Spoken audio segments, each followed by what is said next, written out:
If you're looking for your regular Philly pretzel with the Workz on it, you found the right spot. We have all type of dishes, pretzel burgers, our pasta, pretzel bowls, pretzel desserts. We have water ice, milkshakes. I definitely feel like it's unique. I don't know who's really doing all this with pretzels. We taking your traditional Philly pretzel and making it way better. The name for me, pretzels, of course, that's what everything is made around, so that's where the pretzel came from. And Workz, it was like we put the Workz on everything. Like we're putting a lot of stuff on these pretzels, so that's what we do. We put a twist on everything. I'm really taking like your regular food that everybody used to and I'm putting on a pretzel. From South Philly, I started out playing basketball. I never thought, like, honestly, I would be cooking. And to take something that I love, which is pretzels, and then be able to turn it into something way bigger. I'm still bringing you your original Philly pretzel with all kind of toppings. It's so much fun. I just get to create, sit back, and do what I love.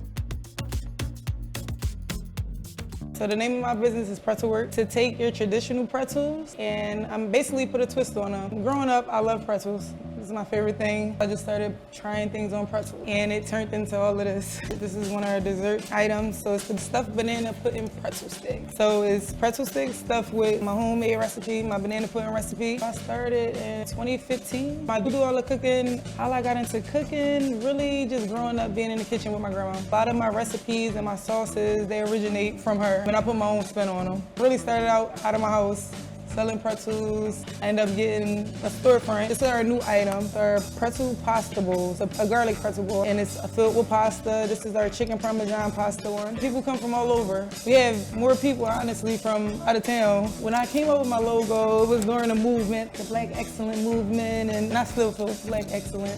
So I wanted that to drip on everything. So that's where the color originally came from, doing it black, it dripping. The top seller, honestly, is the seafood press Frito. They come with shrimp, crab meat, and spicy spinach. It's great being a business owner. It's a lot of hard work. Definitely, you don't think about all the ins and outs when you first want to start something. The journey has been pretty crazy, but it's definitely worth the ride. I mean, when you're doing something that you're passionate about and you're creating your own lane, it's original, people love it, it keeps me going. We're hoping to just bring something new to the community.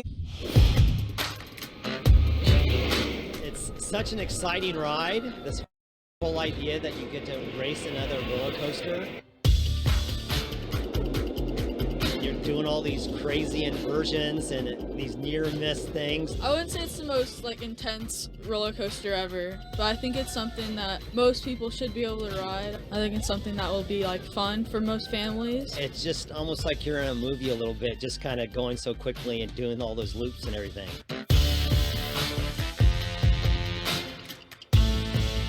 Here we go! I'm here with Elizabeth on West Coast Racers. What's really cool is it has a local connection to West Coast Customs in Birmingham. It does.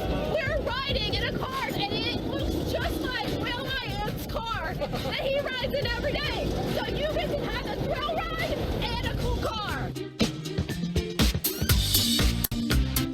You guys having a good time? Oh, this is awesome. All right. I think they hit it now, right? They hit it. And this is about 55 miles per About hour? 55 miles an hour, right into that high five element, which is a spectacular way to start the ride. We're racing the red train now. Here we Neck and neck as go! we start. And here we go, right to that high five. Nice little airtime hill here, and one more airtime hill as we come into the next one. This one gives you a nice boost. We go one more time, upside down. We're racing. Now the red train's really pulling ahead right now. Wind is freedom. You feel that G-forces as we pull ahead, and we're nicely ahead. Lap one, we won. Neil, do you love your job? Can you tell? I love my job. I do like the racing because if you actually look at the other car while you're racing, you feel like you almost touch the other people's hand. Oh, this is awesome. I love riding coasters with my son, and we go all over the world riding coasters. It's the most fun kind of bonding time that we can have, and it's just an overall great experience. My name's Robin Cohn, and I was the voice of Lucy on the Thanksgiving special. My name's Todd Barbie, and I'm the voice of Charlie Brown on the Thanksgiving special. It's always fun getting together with Robin just because we do have that connection.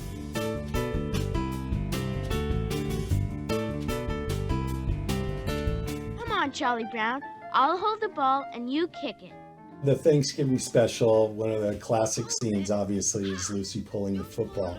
That's a really memorable moment in studio for me because it took 26 takes. This time I'm gonna kick that football clear to the moon! When Charlie Brown screams "Arg" after Lucy pulls the football, finally they came into the studio and said, you know what, Todd, we'll get somebody else to do the "Arg." So in fact, that's not my scream on that one moment. Are you able to do it now? I'll hold the football, Charlie Brown, and you can kick it. Arg! Isn't it peculiar, Charlie Brown, how some traditions just slowly fade away? Part of the reason that they chosen me was because I sounded like the original Lucy. I was really good at imitating voices, so I would listen to the director, how he wanted to say it, and I would say it just that way. But Bill Melendez, who had a slight accent, would say a few words, and I tried to repeat exactly the way he said it. And it kept being wrong because it had a little bit of an accent, so I had to end up doing it a different way. Charlie Brown, oh Charlie Brown.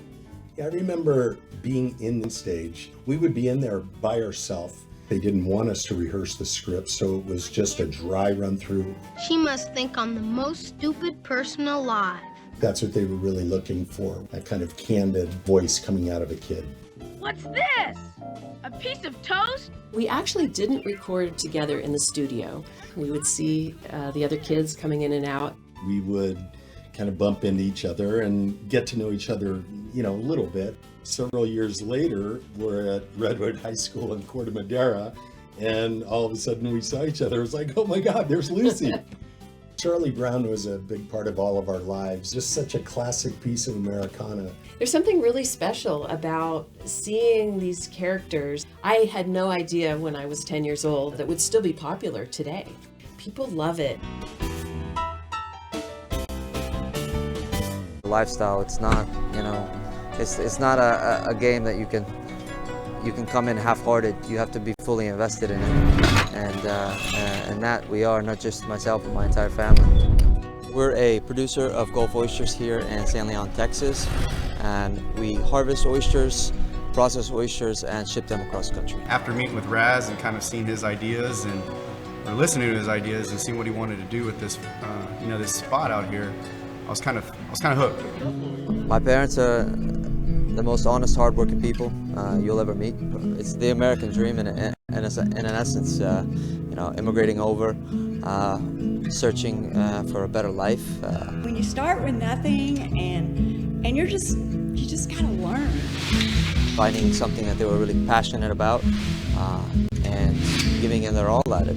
We started with one boat, and then for now one boat, we went to an oyster boat. I think now we provide a market for over 100 boats fishing during peak season. It's like you get the salt water in your vein, I guess is the way you say it. You're able to source this amazing, this creature that does so much for the environment and also is so amazing and versatile on a plate and a menu. And we're able to do it in a way that's sustainable and that will continue to be there for generations to come. We've always recycled 100% of our shell, and then we started, as we acquired more of our private leases and our private fishery, we understood that we need to make these large investments to ensure that the product, the oyster, will be there for when my kids come through and so on and so on. Setting out limestone and crushed rock of this nature to provide that substrate for the oysters to continue to grow. It's essential, not just for oysters, but our ecosystem in general. Pier 6 is kind of, it's a bit of a passion project, but also an extension of who we are. I am very proud of him. This is all him. I kind of believed in him, but some of his ideas, I'm like, I don't know, where's he getting like? And then his dad's like, I think he's lost his mind. I'm like, just let him do it. Let him do it. He's the new generation. He knows what they want, and he was right. He proved us wrong, so we're very proud of him. It was an idea that we had a few years ago, and we're now bringing to life, and it's really been fun, especially teaming up with an amazing chef like Joe Cervantes. You get kind of a tide-to-table, fresh seafood, locally sourced. We do a lot of, obviously a lot of oysters that we get from from Prestige. A lot of different ways we char grill oysters. Pier 6, we're pulling our oysters, I mean, within hours of coming out of the water from here at Prestige. So for consumers coming in to dine, they're going to get the freshest oysters around town. And we just try to have fun with the menu, not try to overcomplicate things. Really is important for us, and just letting the seafood kind of speak for itself. When I look at that place, I can see him. You know what I'm saying? You know that the happiness and the joy from a mom and dad, and you're just like, wow. Oysters are definitely the star of the menu. You know, when people come there, they know that they want to try one of the oysters. Basically, we're just a family operated business, and we hope to continue growing and growing and grow.